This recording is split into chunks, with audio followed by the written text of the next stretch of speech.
Hi, welcome to my live stream. I hope I'm doing a little different this time. I'm going right into it. Today we've got a 2009 Subaru Impreza. AC works, but doesn't work so great. So we're going to go ahead and check it out. Now, I'm laying bets you guys are hoping I'm going to shoot this into it. That's not happening. This stuff right here has leak seal for the car. It's bad for the machine, and it won't work. Matter of fact, first thing I'm going to do is I'm going to check to see if this car has any sealer in it.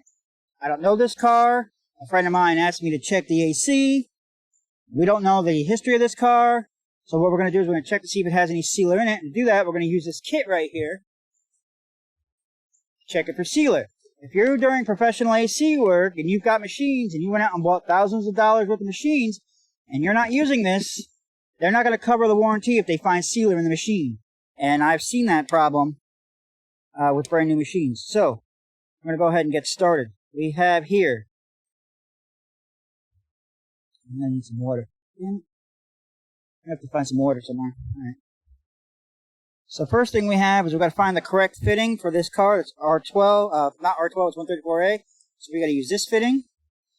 In this fitting, we're going to use one of these adapters here. And you can see this adapter's got quite a bit of varnish on it, so it may not work to begin with. That's in there. This little shield goes over it so that I don't accidentally unhook it. This goes on here.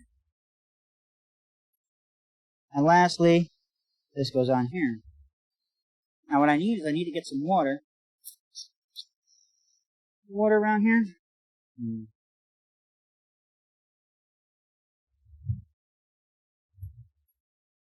to get some water.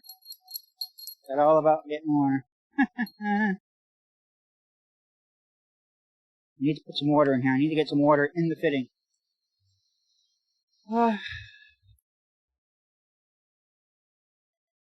Let me go get some water. Hey, Tidy, you got some water on you?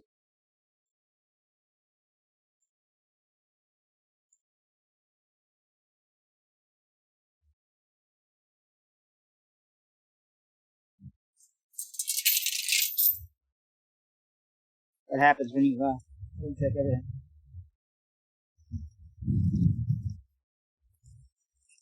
I need to drop.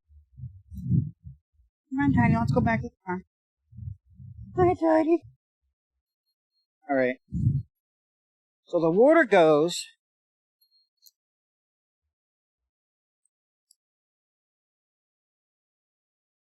right here. Just a drop. Come on, go down the hole.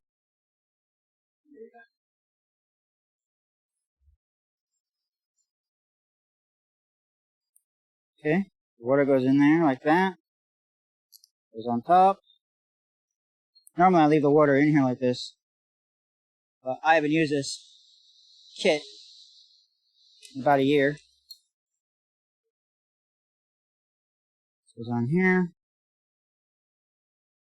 And then you hang this on the hood somewhere where you can see the little ball. Now what you do is you hook this up to your high side fitting.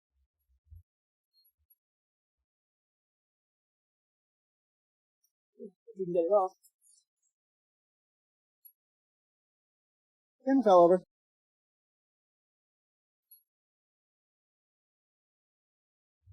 Now we look at the ball. Where's the ball? Very low though. That means the fitting I have is probably no good. Let's see how that works. But what we're looking for now is a drop of that ball in 2 minutes. If it drops in 2 minutes, then that means we have sealer in there. It went purple again. Let's see if we can fix that. See how close we can get to this thing. There's the ball showing. Ball still, actually went up a little bit. That's good. Falling up is better than falling.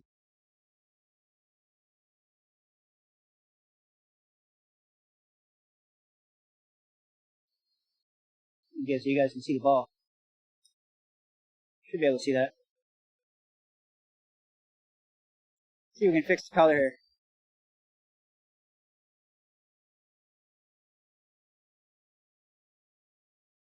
So we're going to let it go for minutes. I'm going to set this dial to 1.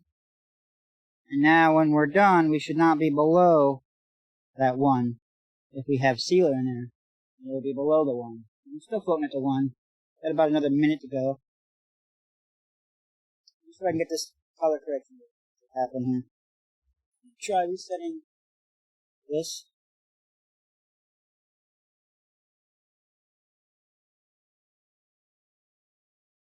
Live. Yeah, it's live. Alright, so it's not that.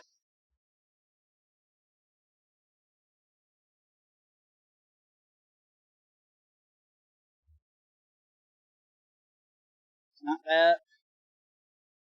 Try powering down the camera and powering it back up then.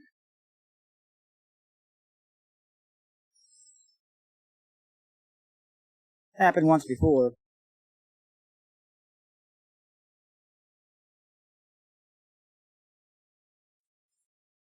Comes out into the air, and with it oil. And when you have this stuff in it, it follows it too. It sounds like a great idea, but it's not. When it mixes with the air, it gets cold around the leak area. Condensation forms. That condensation mixes with the sealant, and it causes it to clot it. Which sounds like a great idea, except what happens is it gets in the lines. In the car, and in the hoses, and the equipment, and it will also clog up that. It gets in the condenser. Any place there's water, it's going to cause it to pay to fix it yourself, which is not a cheap repair. It's not something that you really want to do. Alright, so we know we have no sealer. We can go ahead and hook up our equipment. I'm just going to go ahead and put this together like that for now, and we'll put that away later. We're going to go ahead and hook up our gauges now. So, our gauges, this is a gauge set, manifold gauge set. And what it is, it has 2 gauges on it, the low side and the high side.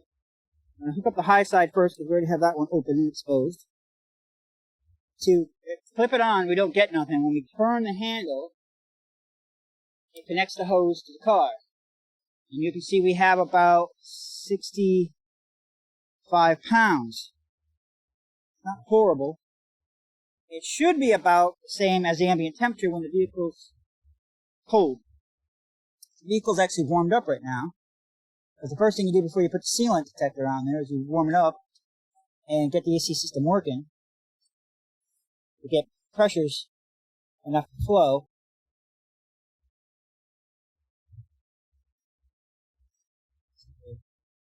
I'm hearing hissing. But it's leaking.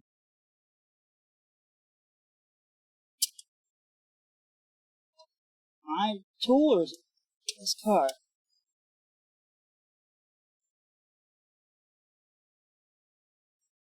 Huh. I'm not sure if it's the tool or the car. We got the low side. We got about 75 on the low side.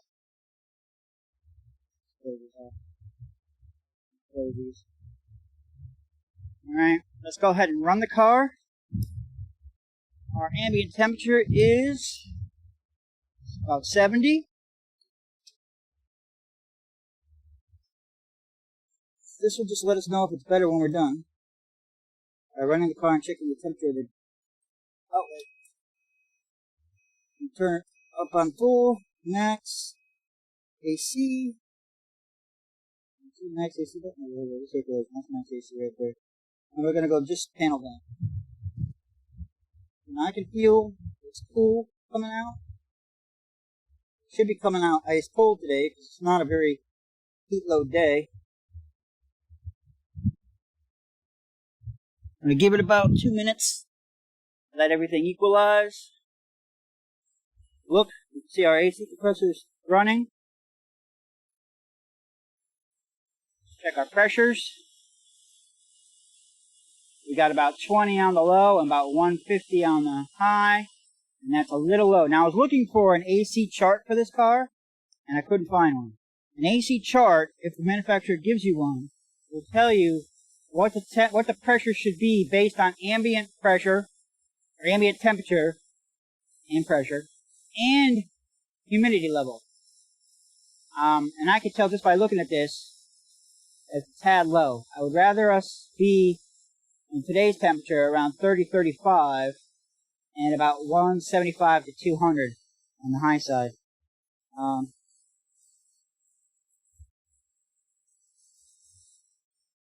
Give it another minute, check our temperatures, and then we'll go on the next step. The next step will be to recycle the refrigerant that it has. So we're about 45 degrees. It's still dropping. 45 degrees on the discharge temperature. This is where I always like to take my discharge temperature. This is where it's always in the coldest. Still going down. The reason why you gotta wait is because we're waiting for the system to all equal out and pressure out.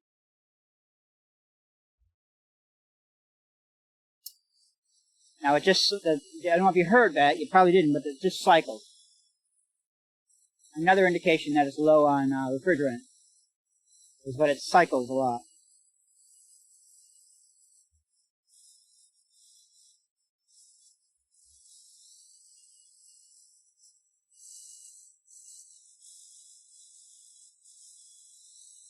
Let's go ahead and bring this in.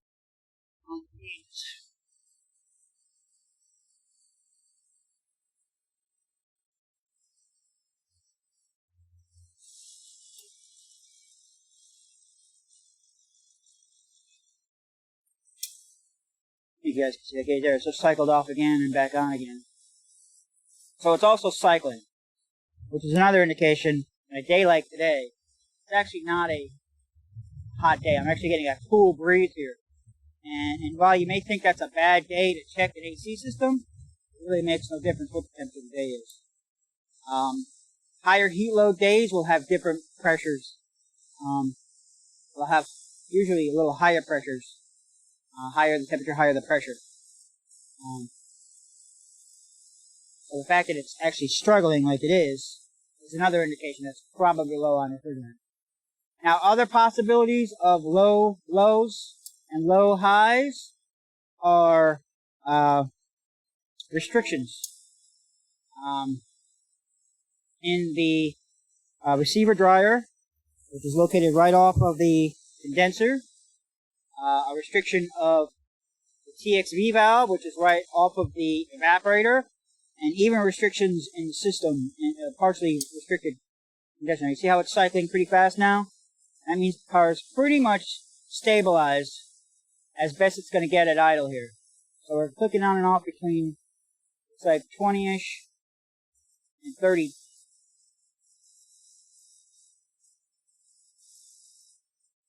So we're pretty much stabilized as far as how cool this car is going to get cycling. Now we can check our temperature, which is right at 40. Now we can turn the car off for now. I don't think the door will lock itself. Usually I open the window, close the window. I'm not sure it's going to rain. Alright, next step. Next step, we're going to hook up our recycler. This machine right here is made to remove refrigerant from the car. Shown this machine before.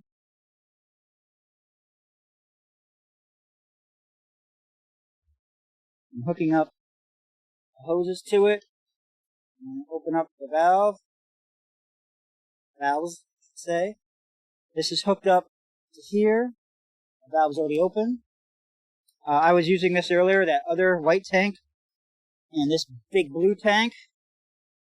I took all the refrigerant out of both of those because I want to make sure I had enough in my tank to show it. Alright, we're going to put this on kind of flat ground.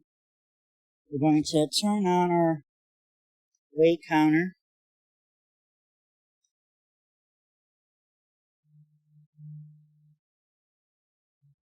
I'm going to set this on top, showing 19 pounds, 2.5 ounces. Probably going to shut off on us, so I'm going to have to reset that. I'm going to plug this in, set this up with this plug at least. Now we're going to turn this on. Now we're going to turn this on.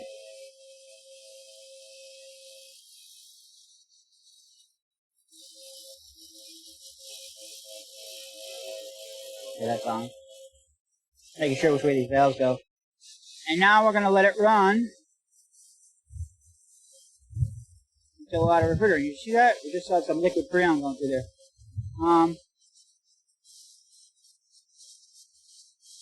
See that? Pulling liquid refrigerant from probably the high side line. We're going to let that run. While we're letting that run, I don't know if you guys noticed, the tire pressure monitor light was also on. So this is the time when you have a little extra time, check the tire pressures in this case, but to do other things.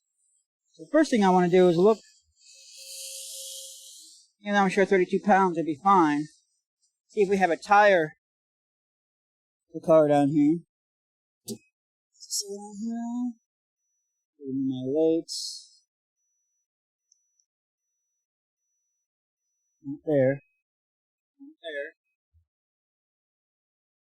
Pop the gas cap. Sometimes it's on there, I doubt it.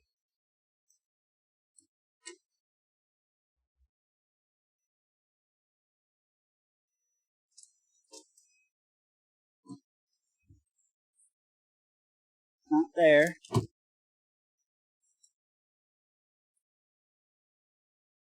Not there. There. There. Is that it?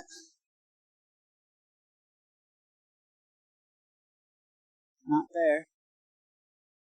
I don't see it there. So we're going to go ahead and put 32 psi in it. I'm sure that'll be fine.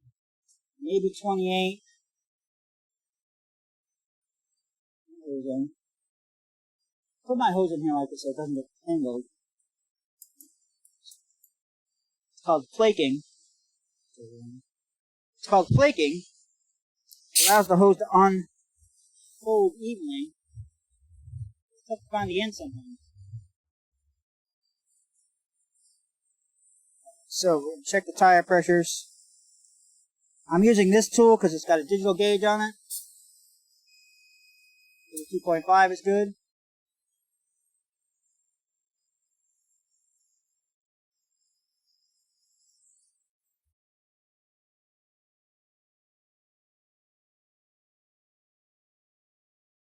Chances are with the tire pressure light on, it's usually going to be a tires low. Usually. 34 psi is not too bad. A little high, but not too bad.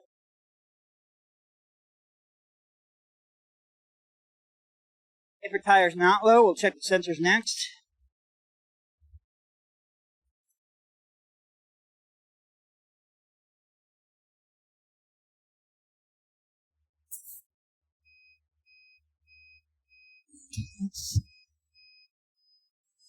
It's 39. That's a little high.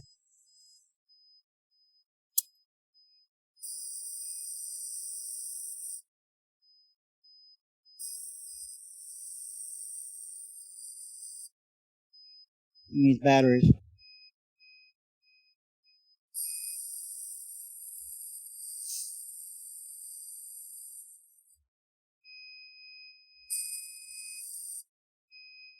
High tire pressures can do it too.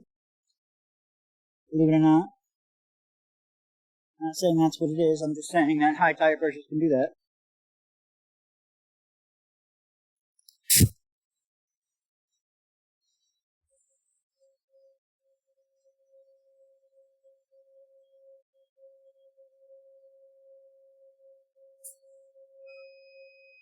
That was okay. So now what we'll do is we'll ping each tire with the key on. Try to ping each tire now.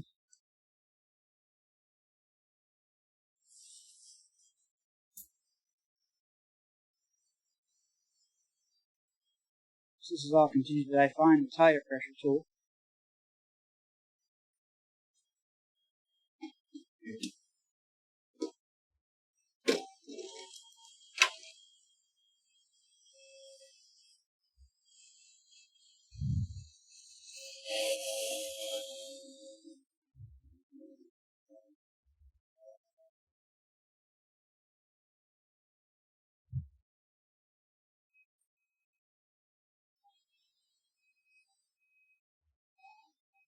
Let's check our pressures.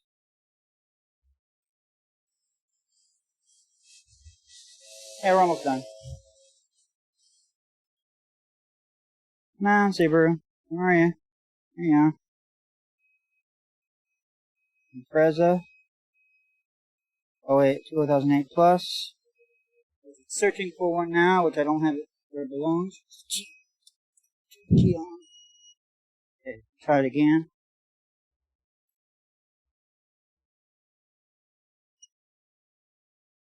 Sensor there.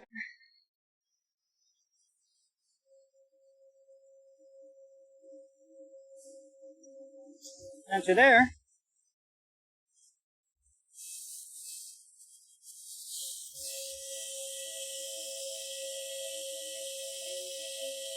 Sensor there.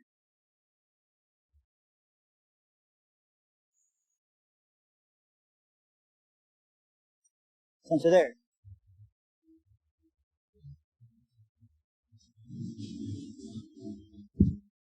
Let's see what happens.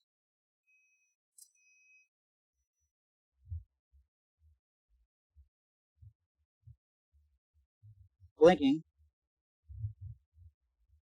Blinking before, but then it stayed on steady. Usually when it blinks, it means there's a problem. But later, after it was done blinking, it did stay on steady. So I assumed it had a low tire pressure, but I don't know.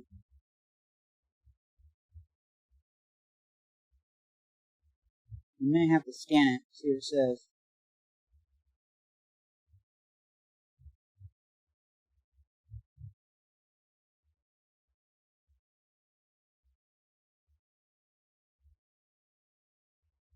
Because you know, you may have a sensor in the spare tire too. Some of these do. Maybe something to check.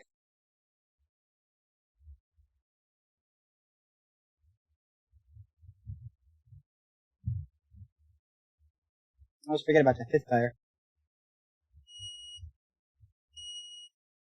I'm trying to shut you off. Shut off after a while.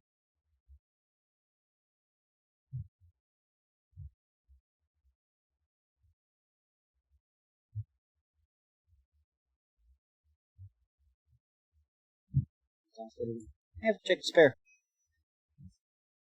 See what we got on the AC.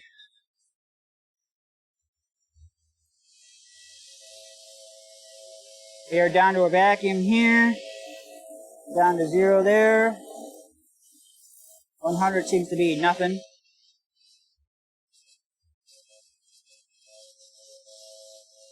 I'll let it run another couple minutes. See what we got first. I'm afraid to open people's trunks. I'm not saying there's anything bad back there, but just never know.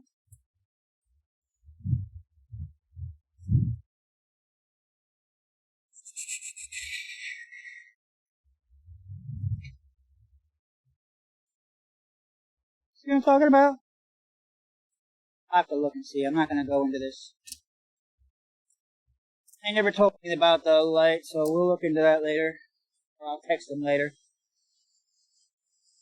I'll scan it first before I text them and say, hey, you want me to look at the power light?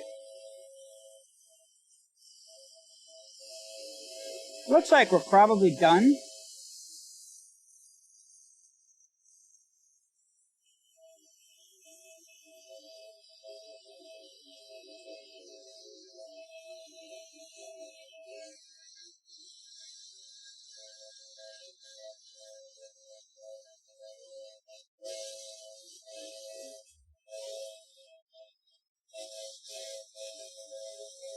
I close this off and it doesn't go up.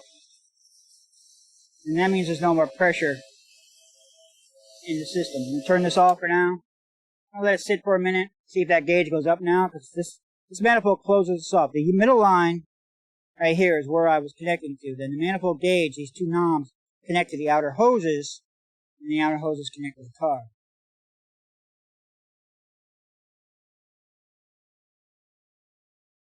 As of right now, it's okay.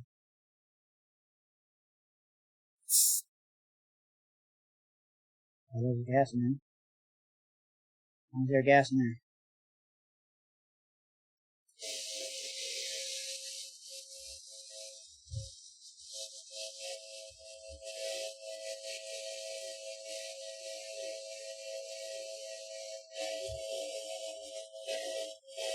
Get it backed up to the valves. That's better. Probably should have closed those valves first. Go ahead and close this up.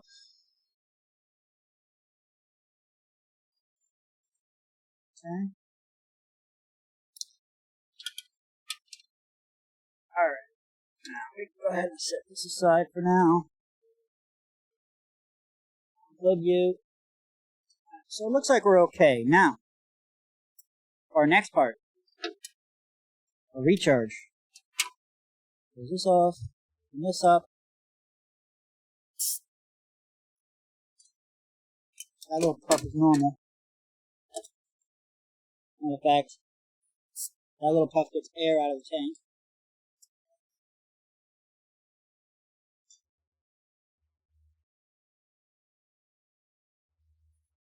Alright, so we had 19.2 ounces before.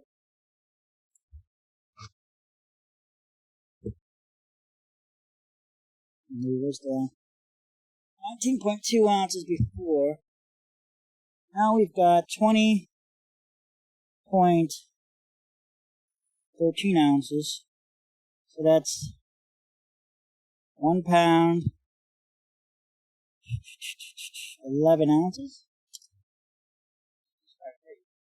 I don't have a label on here. I don't have an EC label on here, do I? See one here. Let's start this. To the internet.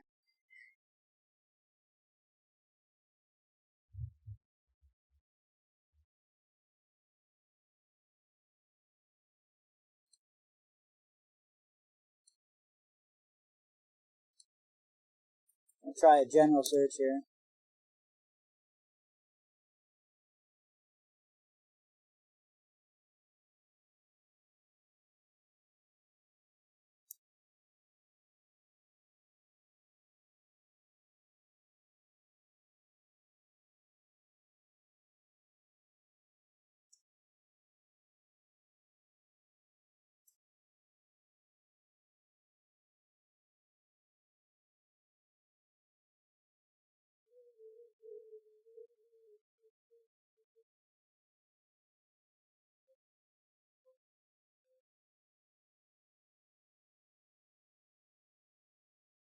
It's not really a specification there, guys.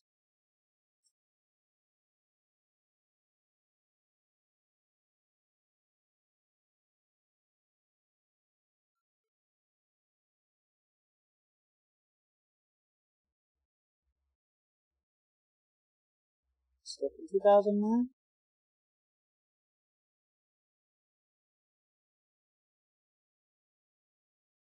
That's from 2001 to 2012.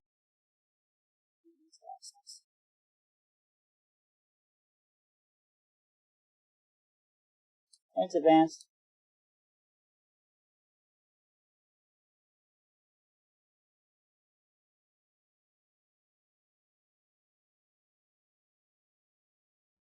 Still being neat little book from Four Seasons, which is a remanufacturer of compressors.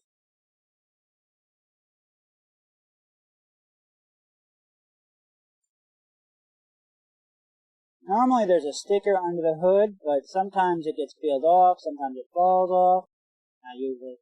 Sometimes body work was done, and the shop that did the body work didn't bother buying the stickers that are supposed to go back on the vehicle. Subaru, there we go. Impreza. 4-cylinder, 2.5 liter, 09. 18 ounces. That's 1 pound, 2 ounces. Seems like we got more than that out of the car. Overcharged? Awesome. Alright, so we need to put in 1 pound, 2 ounces, plus lines. So, what we're going to do to fill up the lines, we're going to open up these valves. Now, normally if you open the system, you pull a vacuum with a vacuum pump. Because we didn't open the system, there's no air in the system. So we don't have to do that. I'm opening these lines because I want to fill up the lines with gas.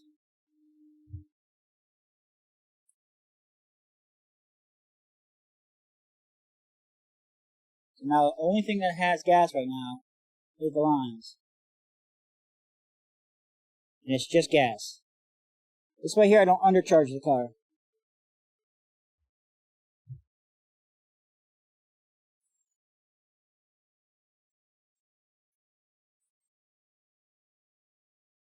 You know what? We're not using you.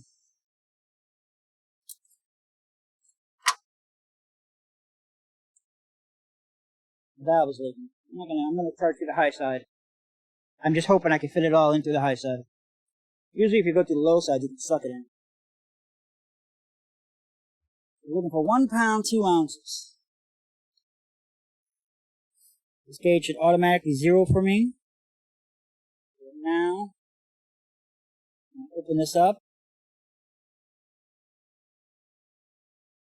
It should get lighter by 1 pound, 2 ounces.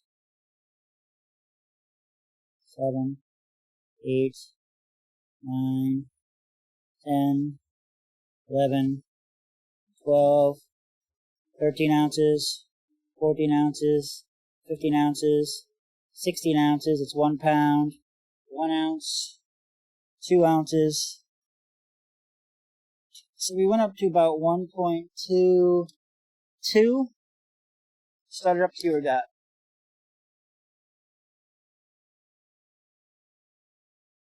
Oh, what are these keys?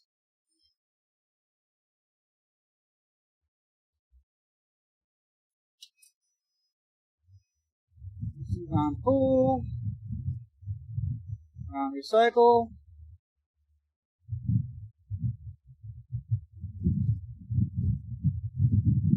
Still trying to think how much we had in the car. Maybe a lot colder.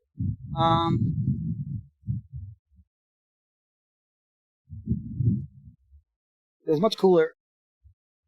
Maybe we can connect that low side back up without it leaking.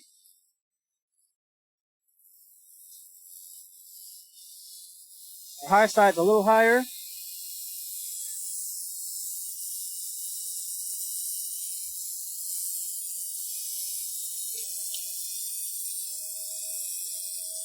The low side's a little higher.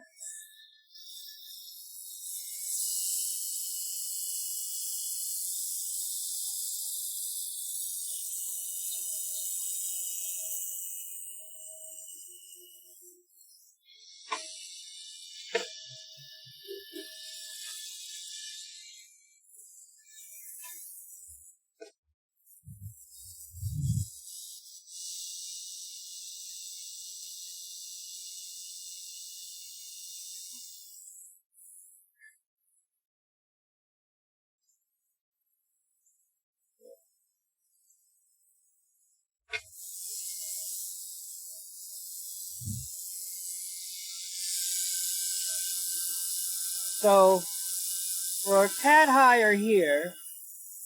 We are a tad higher here in stable this time. Before it was cycling. If you remember correctly, it was cycling before. Now it doesn't look like it's cycling. We're getting it back down to about 150. Or about 124 on the low side, but steady this time. Now, what does that mean? Well, this is a TXV system. That means that it has a thermostatic expansion valve that controls the amount of pressure going through the evaporator core based on the temperature and pressures in the system. There, it's cycled off for some reason. And now it's cycled back on. Now it looks like we're going back to the cycling thing.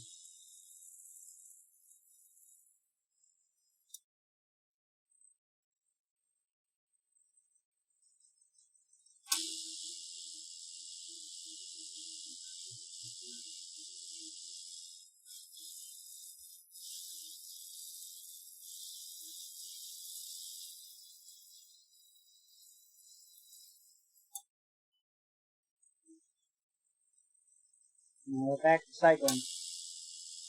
It worked fine for a little while. And now it's back to cycling. You may have a problem with the TXV valve. Let's see what we got here for temperatures. About 40-ish again.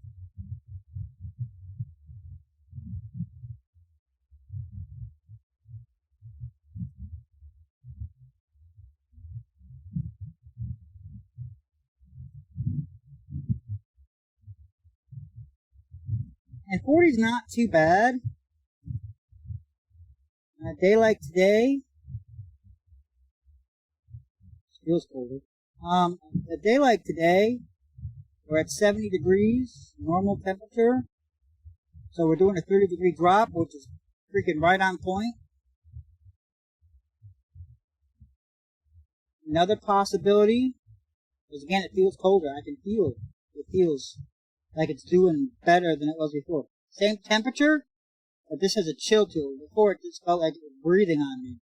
Another possibility is that it was charged with cans. The right cans. No sealant, obviously. And that can charge air into the system. Or maybe somebody opened the system and charged it without putting a vacuum on it, which has air in the system. That will really screw with the car. Because air is an insulator. So it becomes less efficient. We hit 40 degrees a lot faster.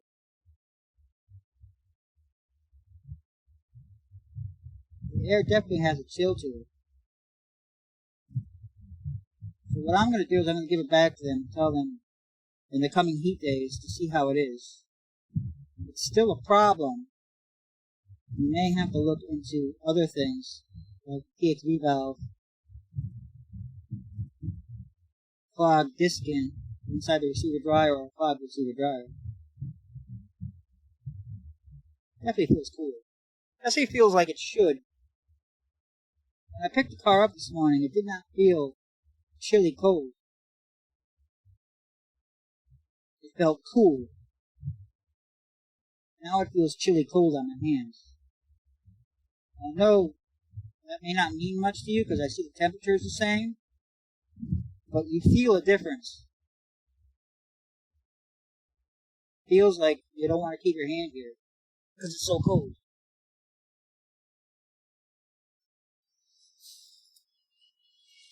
Seemed like we got more out of it than what we put into it also. We were at 19.3. And then we're at 20.13. Which means they had a pound. You see the pressures are better. Pressures are better. Cycling, it's tough to say whether it should cycle or not. Depends on the day. Depends on how that TXV valve's working. If the TXV valve is closed a lot, to the point where it's making a restriction, because that's its job, is to make the restriction, it will cause the low side to go low. On a day when it's really trying to heat, that TXV valve will cool. The TXV valve will be open more, it will allow more flow, to get more liquid freon in the evaporator core, make it do that. So we're definitely seeing pressure differences here. Before we were never getting up to 175, let's say. You can always rewind the video and look. Which I'll do later, don't worry about that. But we're cycling again, we got a better high side pressure. So I'm going to say it's better. Again, the temperature is the same. Today's not a high heat load day. 40 degrees from 70 is not bad. I'm going to give it back to the owner and see how they think. If they still have a problem, we'll have to actually go through the system and maybe replace a few parts, like the receiver dryer and the expansion valve. Because on this car, expansion valve is probably a big deal. No, it's right there. That's the expansion valve right there. So this is the expansion valve. What it does is it senses the temperature of the outlet of the evaporator core, which is this line right here, and it makes sure that it's not freezing. And what it does is it controls the flow of this line. Oh, wait, no, I got this backwards. That's the inlet, that's the outlet. Sorry, small line's the inlet. That's the liquid refrigerant coming in. This is the outlet. It's checking the temperature of the outlet to make sure it's not too cold, because this is cool and this is warm. And its job is to control the amount of flow from here into the evaporator core, where it cools down the evaporator core, warms up the free refrigerant, which then discharges through here, which then goes back to the compressor. So if this is not opening and closing like it should, that can cause this problem. There are what are called variable displacement compressors, which this vehicle does not look like it uses. It doesn't.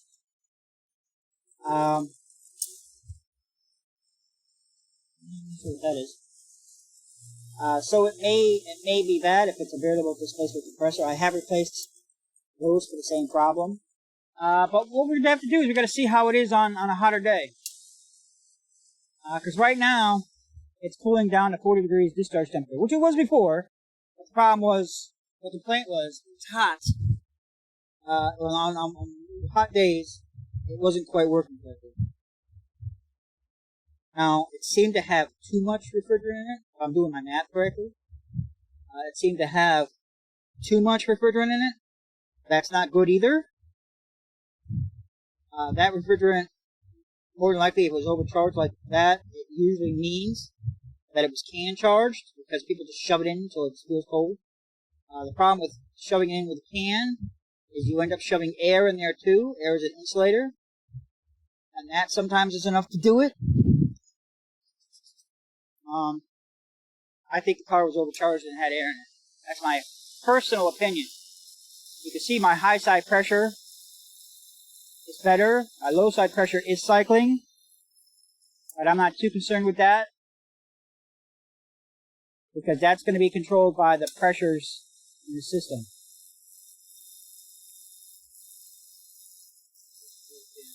That's really it. I am gonna scan this car for the TPMS problem, but we're not gonna do that on camera. I was just hoping while we were doing other things I could take care of that light, but apparently I can't. I'm gonna scan it, see if it's got any codes, see if I can check the pressures of the tires, see if the spare is programmed. Scan tool might tell me that. But that's really it for the AC. AC's done. Only time will tell. Only time will tell. So like, subscribe, comment, tell me F you, I want to charge it with a can. Can be dangerous in a couple ways. If you get the burden stuff like this, you want to charge it with a can, go for it. You're putting air in the system though. Because when you hook up the hose, you buy one of them charging kits, that hose has air in it. You're going to shoot all that air in the car. Air's an insulator. That doesn't help. I think that's what happened to this car. This stuff right here, avoid. It's got the sealer in it. As much as you might want to think you could use that, it's not going to help the car. It's going to hurt the car. Most automotive systems now have dye in the car, so you can look for a leak. You can add dye to the car. And don't fall for the stuff that says it's got dye and the sealer in it too, because that's not going to help either. To add dye, just buy the oil that has dye in it. Discharge system correctly. Don't just blow it into the air. Take off a line and pour the dye in there. Pull a vacuum on it, and then go ahead and charge it. You can buy a cheap gauge set. You can buy a vacuum pump. You could vacuum down the line from the tank to the car. Go by the ounces here. This is a 12-ounce tank. So 2 of these would be 24. That's too much, but, don't use it all. Again, you're not supposed to vent in the air either. As a professional mechanic, I have to have a license to do this correctly. As a car owner, you don't. So, I please ask you not to vent it into the air. because I live in the world here, and if you're venting in the air, it's not great for the environment. If you have sealer, if you put sealer in there, there's no easy way to get that stuff out. You have to actually find a place that will recycle that stuff out. It's got to go into its own tank. They got to use their own set of equipment. Eventually, that might be what that'll be used for. Once I build the garage and bring the machine upstairs, I won't be using that anymore. I gotta clean that out.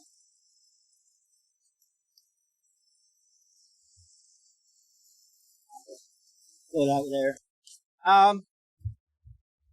That's really it. Like, subscribe, enjoy. I'm gonna have to recycle these gauges down. I'm gonna recycle these gauges down.